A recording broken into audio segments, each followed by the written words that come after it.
Good morning, my friends. It's Miss Corvo here with Reading Time. Yesterday we read The Silly Doggy, and I was so happy to see Gabriel and Chloe listening to the story. Today is our day for our older readers, for my middle school children. I've chosen the book because of Mr. Terrupt. Let me go ahead and read the synopsis on the back. It's the start of 5th grade for 7 kids at Snow Hill School. There's Jessica, the new girl, smart and perspective, who's having a hard time fitting in. Alexia, who's a bully, your friend one second, your enemy the next. Peter, the class prankster and troublemaker. Luke, the brain. Danielle, who never stands up for herself.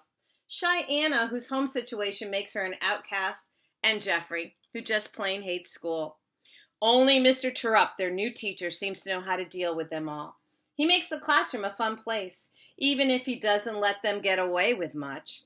Until that snowy winter day when an accident changes everything and everyone.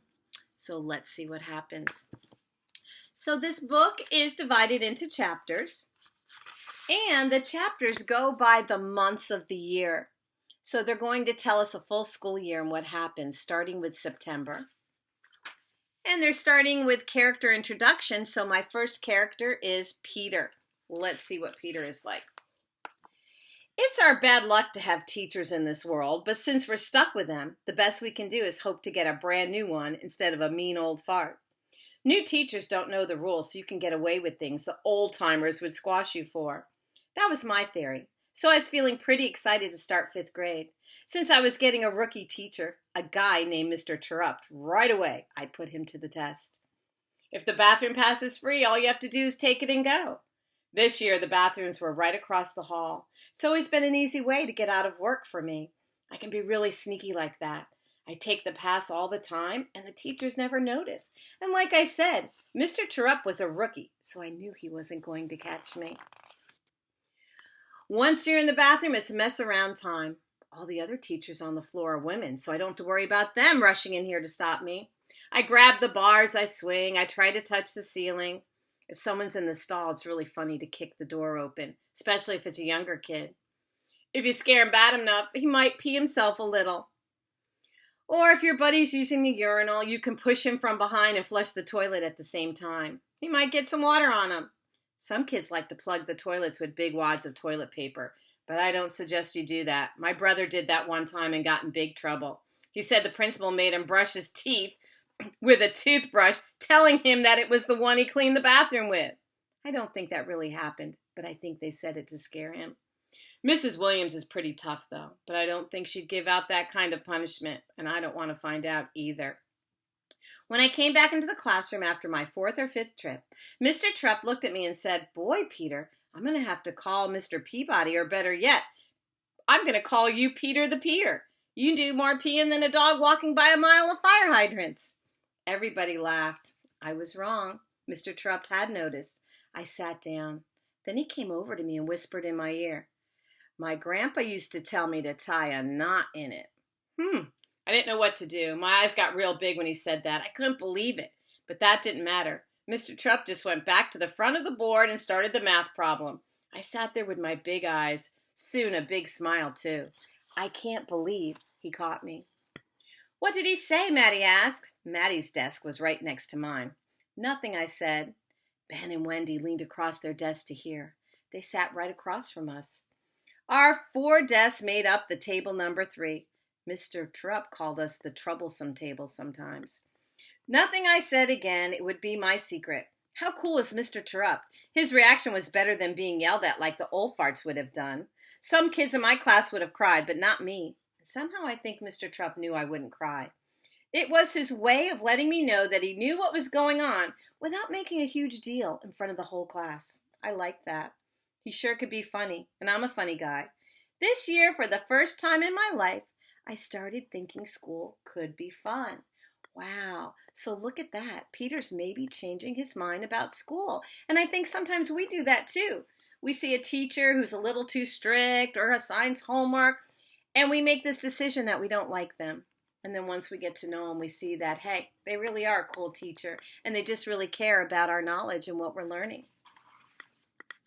We're going to read one more chapter, and this chapter is about Jessica. Act Act 2, Scene 1. The first day of school, I was nervous, somewhat. The sweaty palms and dry mouth syndrome struck. That wasn't surprising. After all, I was brand new to this school. My mom and I just moved all the way from Pacific Ocean to Atlantic Ocean over here in Connecticut. So it was my very first day in Snow Hill School. My mom came in to help me get settled. We walked through the glass doors in a beautiful entryway and stopped in the main office to ask for directions. A red-haired woman who provided to be exceptional at multitasking greeted us with a smile, answered the phone, and told us to hold on 1 minute. She did this while the phone rested between her ear and her shoulder, allowing her hands to scribble notes from conversations she was having with her free ear. She really was amazing. We waited. My fingers dug in hard into the cover of my book. "Hi, I'm Miss Williams, the principal." Out came a brown-haired lady. She looked serious, all decked out in her business suit. "Welcome to Snow Hill School. Can I help you with something?" "We're looking for Mr. Terrupt's room," Mom said. "I'm Julie Reitman, and this is my daughter, Jessica. We're new in town." "Ah, yes, it's a pleasure to meet both of you. Let me show you the way." Miss Williams led us out the office. I glanced at the secretary one more time. She'd be a great character in one of my dad's plays. I thought, my dad directs small plays in California where I still wanted to be. Maybe I can learn some acting tips from her. "How are you today, Jessica?" Miss Williams asked. "Fine," I said, although that wasn't really true. I was really nervous. We followed Miss Williams across the lobby and upstairs in search of my new 5th grade classroom. The halls smelled stuffy but clean, like they'd just been disinfected. I wonder if the custodians had done that on purpose to make a show of how clean the school was. I don't think my last school was this clean. I followed Mom down the blue speckled carpet and past the rows of red lockers where some kids were already unloading new supplies. I could feel all their eyes studying the new girl in town. After the stairs came the whispers. My face burned. I think it turned red. "Here you are," Miss Williams says. "This is your floor. There are 4 classrooms up here, all 5th grade, 2 on each side of the hall with the bathrooms right in the middle." Mrs. Williams pointed as she spoke. "That's your classroom," she pointed again. "Room 202. Have a good first day." "Thank you," Mom said. I just nodded. Act 1, Scene 2. We walked into the classroom.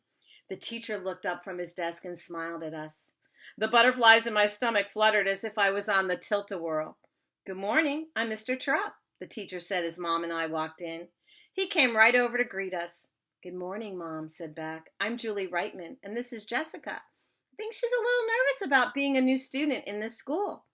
My tongue felt so swollen that I couldn't talk. I settled on returning Mr. Terrupt's smile. It was a friendly one.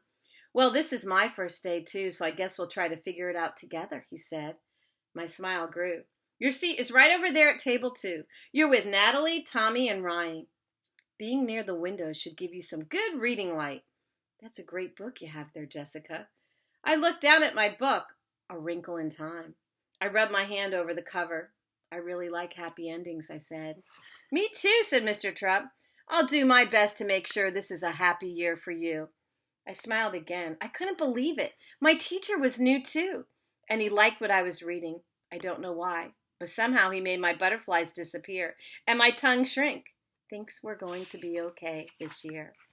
So we're going to stop right there with those 2 characters. What do you think of Peter and Jessica? Does anything about them remind you of you? Tomorrow we're going to read about Luke, and we will continue on. I'm really happy that we're able to read together, and I really hope you're choosing some books to read on your own. I know it's hard not seeing each other face to face, but please know Miss Corvo is thinking about you. We're going to continue having fun reading and hope you are enjoying your family time. And tomorrow, for my younger readers, I hope you'll tune in. I'm reading The Greedy Triangle. I hope to see Chloe and Gabe tuning in tomorrow. Have a good day, boys and girls, and we'll see you tomorrow.